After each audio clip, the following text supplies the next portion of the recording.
मुझे पता है कि आपको दो स्पीकर्स की बड़ी इंतजार है, एक मेलू और एक डीजल।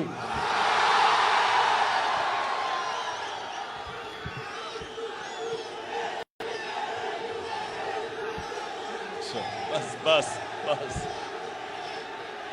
अच्छा, एडवर्ड्स कॉलेज और नौजवान फैकल्टी, टीचर्स, देखें, आपने अब बड़े आराम से और इत्मीनान से मेरी बात सुननी है, और उसके बाद हम इंशाल्लाह नारे भी लगाएंगे, मेलू को भी याद करेंगे और डीजल को भी। अच्छा, देखें, नंबर वन चीज, सब प्लीज सुने सुने सुने। नंबर वन, जो मुल्क की यूनिवर्सिटीज और कॉलेजेस होते हैं, ये गौर से सुनिए मेरी बात आपने, जो मुल्क की पॉलिटिकल लीडरशिप वो हमेशा उस मुल्क की प्रीमियर इंस्टीट्यूशंस में बनी जाती है। ऑक्सफोर्ड और कैम्ब्रिज सदियों तक इंग्लैंड की पॉलिटिकल लीडरशिप, हर किस्म की लीडरशिप दो यूनिवर्सिटी से निकलती थी, ऑक्सफोर्ड और कैम्ब्रिज से। जितनी बेहतर तालीम उतने बेहतर लीडर। सो मैं आज आपको लीडरशिप के ऊपर बात करने आया हूं। सबसे पहले लीडरशिप आपको याद रखना होगा, अभी नहीं, कि जो दुनिया की तारीख का सबसे बड़ा लीडर ना कभी आया है ना आ सकता उससे ज्यादा, वो हमारे नबी सल्लल्लाहु अलैहि वसल्लम थे। कभी भी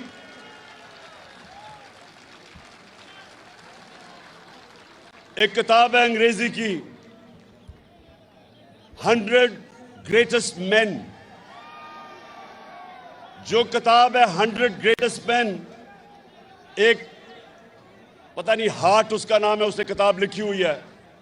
उसमें नंबर 1 जो दुनिया की तारीख का, वो कहता है सबसे ग्रेट आदमी वो हमारे नबी सल्लल्लाहु अलैहि वसल्लम थे। और वो क्यों थे? अब मैं देखिए, आप फ्यूचर लीडर्स हैं, और मैं आपको बेसिक लीडरशिप की क्वालिटीज देना चाहता हूं। और आपने अभी नारे नहीं मारने, क्योंकि ये तो जलसा हो गया। मैं तो सोचा था कि मैं आपको तरबियत करके जाऊंगा यहां से। सॉरी। सो देखें, सुने, जो हमारे नबी सल्लल्लाहु अलैहि वसल्लम ने पहली चीज मदीना के अंदर की, वो थी रूल ऑफ लॉ, कानून की बालादस्ती, इंसाफ, अदल। ये बुनियाद रखी थी उस माशरे की जिसने चंद ही सालों के अंदर दो सुपर पावर्स को, रोमन एम्पायर और पर्शियन एम्पायर को गिरा के कई 100 साल तक मुसलमान दुनिया की सुपर पावर रहे और उन्होंने दुनिया की इमामत की। तो उसकी जो बुनियाद रखी गई थी वो रूल ऑफ लॉ पे थी। और रूल ऑफ लॉ मैं आपको समझा दूंगा क्या होता है। रूल ऑफ लॉ होता है जो इंसान के माशरे को और जानवरों के माशरे को फर्क करता है। जानवरों के माशरे में रूल ऑफ लॉ नहीं होता, माइट इज राइट। जिसकी ताकत वो कानून के ऊपर,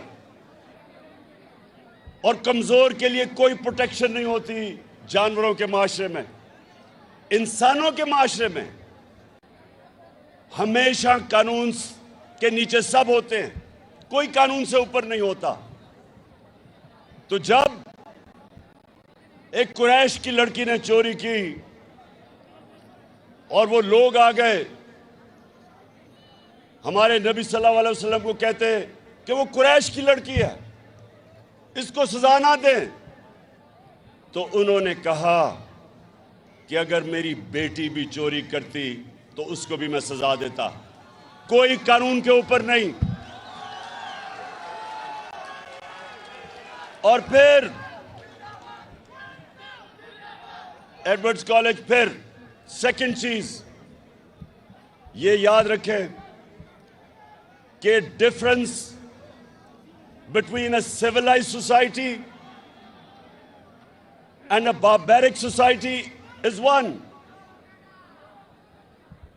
जिसको हमारे नबी सल्लल्लाहु अलैहि वसल्लम ने कहा कि तुम्हारे से पहले बड़ी कौमें तबाह हुई।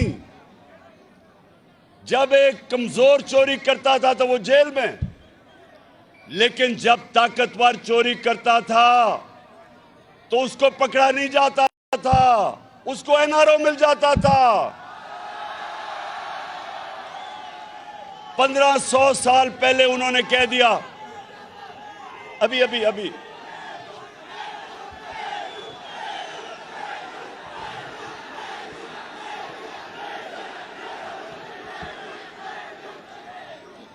मुझे पता है आपने मेलू को दावत दी हुई है या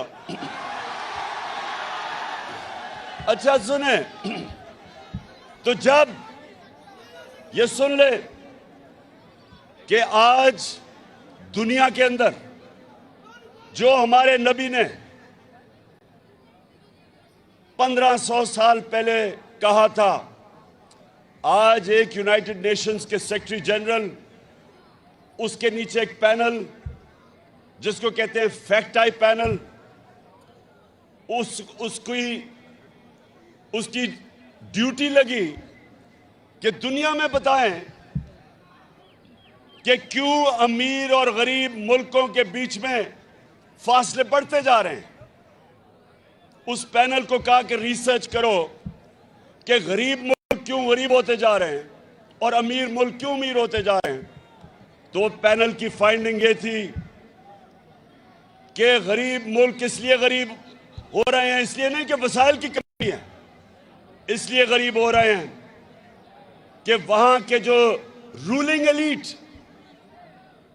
उनकी क़यादत, उनके पैसे वाले लोग एलीट, वो उनके मुल्क से पैसा चोरी करके मुल्क से बाहर भेजते हैं, ऑफशोर अकाउंट्स पे भेजते हैं और उनका कानून उनको पकड़ता नहीं है।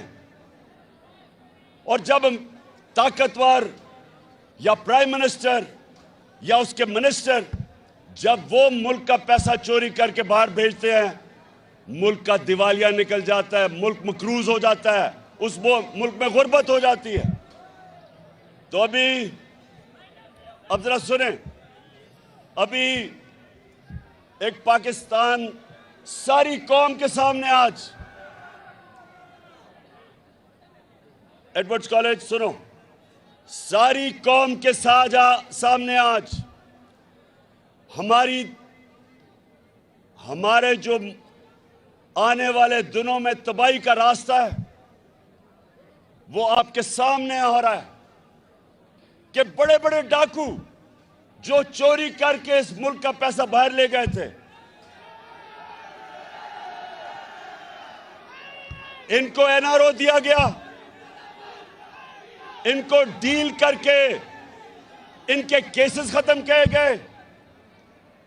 मेफेयर की अपार्टमेंट्स जो पैनामा पेपर्स के अंदर पकड़ी गई थी, अरबों रुपए की, लंदन के सबसे महंगे इलाके में जो 4 अपार्टमेंट्स, जिसके ऊपर जब मरियम से पूछा गया तो उसने कहा मेरे पास लंदन तो छोड़े पाकिस्तान में कोई प्रॉपर्टी नहीं है।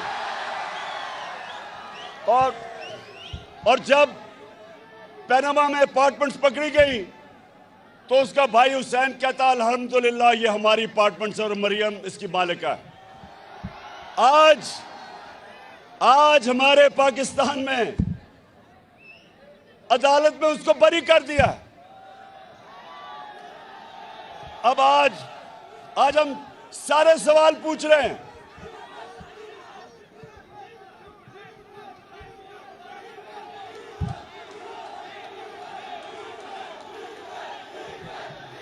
क्या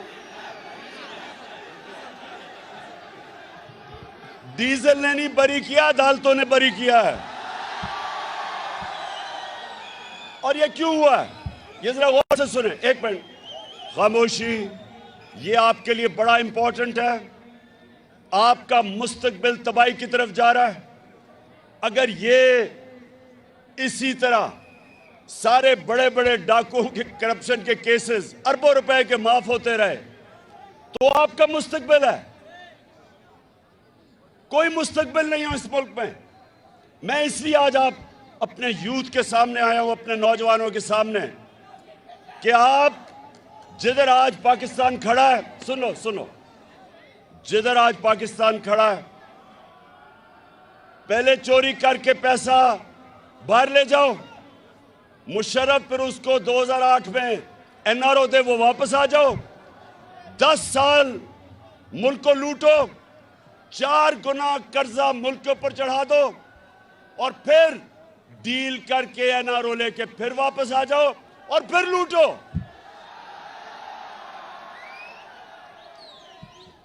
किसी भी मुल्क में जब ये होता है कोई मुस्तकबिल नहीं है उस मुल्क का, क्योंकि मुल्क मकरूज हो जाता है। ये लोग इनके बच्चे अरबोपति बन जाते हैं। अब इन्होंने जो एनआरओ लिया है, ये सुने एडवर्ड्स कॉलेज, 1100 अरब रुपया,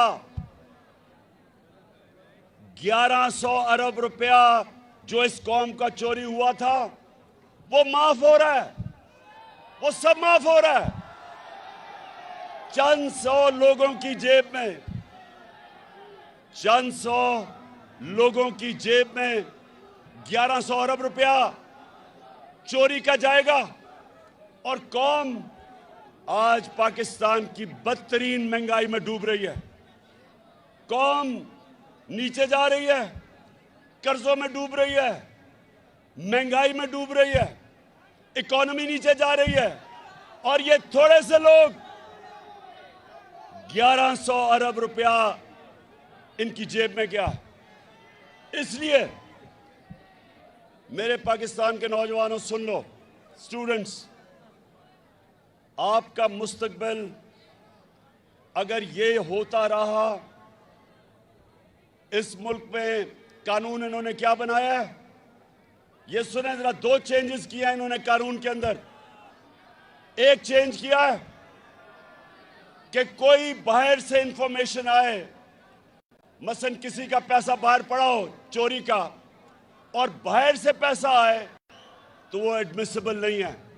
इसका मतलब कोई इंफॉर्मेशन बाहर से आए, इन्होंने कानून पास अपने आप को बचाने के लिए किया है कि वो एडमिसिबल नहीं है। और दूसरा, सारी दुनिया में वाइट कॉलर क्राइम पकड़ने के लिए अगर मैं गवर्नमेंट में हूं, मेरे सासे मेरी आमदनी से बहुत बढ़ गए हैं, तो मेरी जिम्मेदारी होती है बताए कि किधर से पैसा आया। इन्होंने वो कानून चेंज कर दिया। अब इनको पता है कि ये सारे जो 4 अरबों रुपए के महलात लंदन में, इनको पता है ये शरीफ खानदान के हैं, लेकिन ये कह रहे हैं नैब को कि तुम साबित करो कि इनके, वो कर ही नहीं सकते। इसका मतलब कि व्हाइट कॉलर क्राइम पकड़ी जा ही नहीं सकती। इसका मतलब कि पाकिस्तानियों को एक पैगाम दिया है कि अगर डाका मारना है तो बड़ा डाका मारो, छोटा चोर सिर्फ पकड़ा जाएगा, बड़ा डाकू यहां नहीं पकड़ा जाएगा।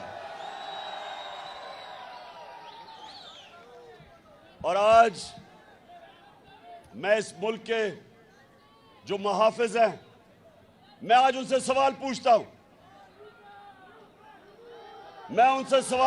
हूं,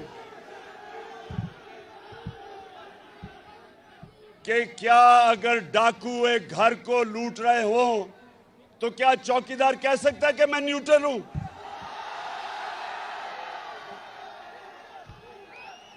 घर वाले क्या कहेंगे कि मेरा घर लूटा जा रहा है लेकिन चौकीदार कहता है मैं न्यूट्रल हूं। पाकिस्तान लूटा जा रहा है इस वक्त, हमारा मुल्क तबाही की तरफ जा रहा है और जनाब वहां से कहते हैं जी हम तो न्यूट्रल हैं। मैं इनसे ये पूछता हूं कि अभी जो प्राइम मिनिस्टर ऑफिस के जो ऑडियो लीक्स हुई हैं, ये गौर से सुने, इसमें खैर एक दो तीन चीजें सामने आ गई। एक तो ये कि अभी भी पेट नहीं भरा, अपना एनआरओ लेके अभी भी अपने दामाद को मरियम पैसा बनाने की कोशिश कर रही है। उसके लिए हिंदुस्तान से मशीनरी इंपोर्ट करने की बात कर रही है, जो बैंड है, पैसे बनाने के लिए। और फिर शहबाज शरीफ कह रहा है कि फिक्र ना करो, अभी ये मुजरिम में सागदार आएगा, पैसे बन जाएंगे। ये लीक्स में है। लेकिन प्राइम मिनिस्टर ऑफिस की अगर सिक्योरिटी ब्रीच हुई है तो इसका मतलब कि हमारे दुश्मनों के पास हमारा सेंसिटिव इंफॉर्मेशन चला गया है। कौन जिम्मेदार है इसका? कौन जिम्मेदार है? और अगर न्यूट्रल्स का यह काम है कि सोशल मीडिया के लोगों को पकड़ के दबाओ, मीडिया को बंद करो, ARY को बंद करो, बोल चैनल को बंद करो, अगर ये तुमने करना है तो ये मुल्क के इंटरेस्ट की हिफाजत कौन करेगा? क्यों एडवर्ड्स कॉलेज, बताओ कौन करेगा? आप करोगे?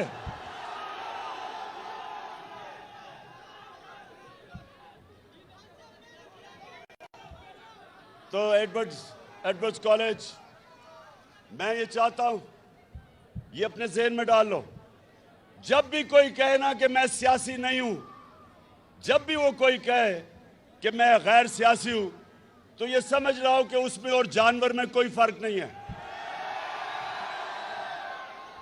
जानवर गैर सियासी होता है। शेर आके एक हिरन को पकड़ लेता है, बाकी हजारों हिरन होते हैं, क्योंकि गैर सियासी होते हैं, अपनी जान बचा के भाग जाते हैं। सियासी का मतलब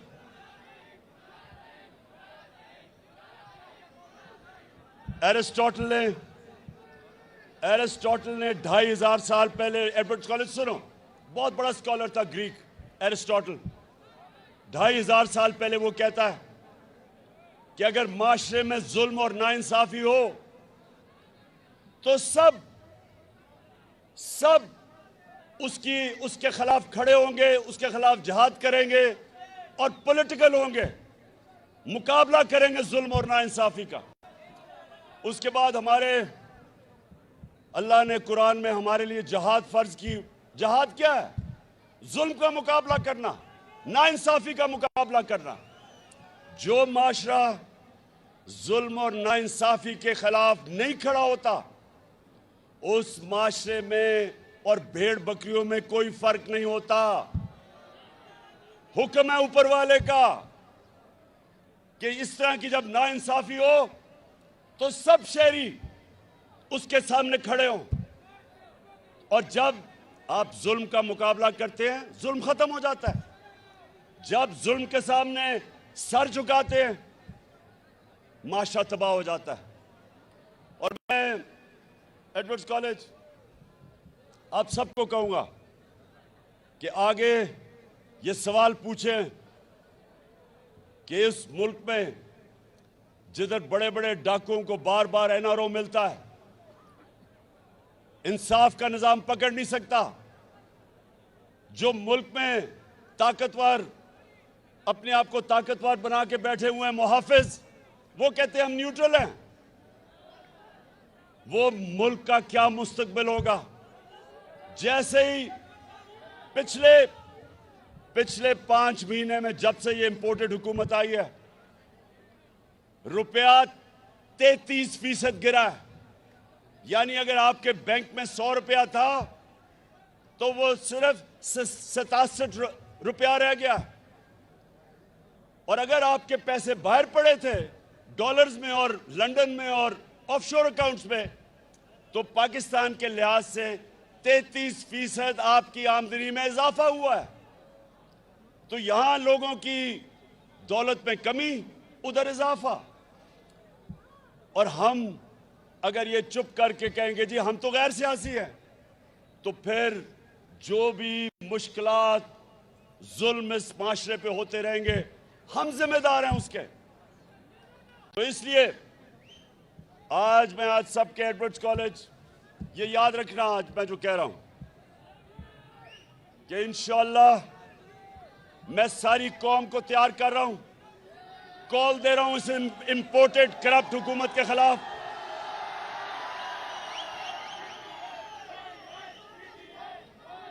मुझे अगर अकेले भी निकलना पड़े मैं इनके खिलाफ निकलूंगा। ना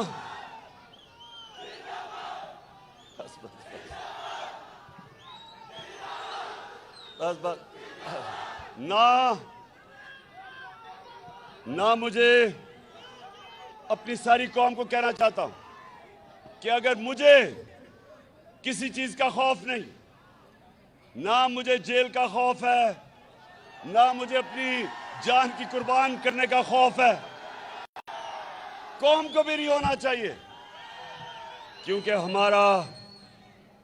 हमारा जब अल्लाह से आप दावा करते हैं ला इलाहा इल्लल्लाह कि नहीं है कोई सिवा अल्लाह के, कोई खुदा अल्लाह के सिवा नहीं है, किसी के सामने नहीं झुकते सिवाय अल्लाह के, आपके अल्लाह खौफ दूर कर देता है।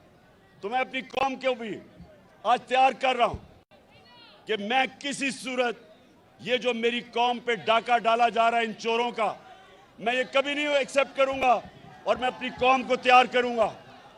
कॉल की सारे मेरे इंतजार करना, और जब मैं कॉल दूंगा इंशाअल्लाह उसके बाद कोई वापसी नहीं होगी।